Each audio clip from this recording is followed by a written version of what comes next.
ঢালিউডের একসময় জনপ্রিয় অভিনেত্রী মুনমুন ১৯৯৭ থেকে ২০০৩ সাল পর্যন্ত টানা সিনেমায় কাজ করেছেন তিনি।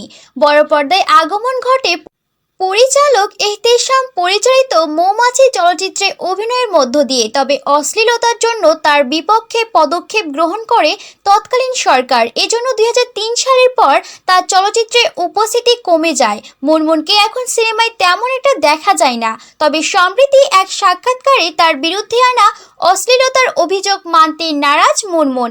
সাক্ষাৎকারে তিনি দাবি করেন, আমি কোনো অশ্লীল ছবি করিনি, যারা করেছে তারা ধরাছোঁয়ার বাহিরে। আমার যদি সেরকম কিছু থাকতো তাহলে আজ বের হতো। ৬ বছরে ৮০টির মতো সিনেমায় কাজ করেছেন মুনমুন। বলা যায় এখন অভিনয়ে একেবারেই অনিয়মিত, তাই এই নায়িকাকে নিয়ে খুব একটা আলোচনা হয় না। বিষয়টি উল্লেখ করে মুনমুন বলেন, আমরা হচ্ছে সূর্যের মতো, যতক্ষণ আলো থাকে ততক্ষণ আলোচনায় থাকে, আলো নেই কেউ মনেও রাখে না।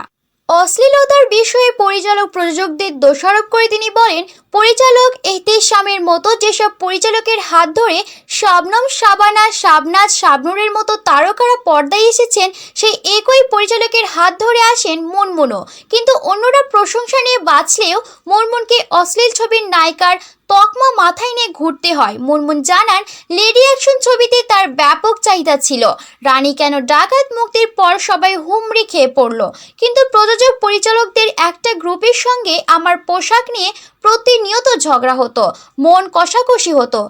আমাকে স্বল্প বসনা হয়ে পর্দায় উপস্থিত করানোর জন্য চাপ দেওয়া হতো। প্রায় ছবিতে শর্ট প্যান্ট পরতে বাধ্য করতেন। আমারও বলার স্বাধীনতা ছিল না। তবে তখন শুধু একা আমি নই, অনেক অভিনেত্রী শর্ট প্যান্ট পরতেন, বদনাম হতো শুধু আমার।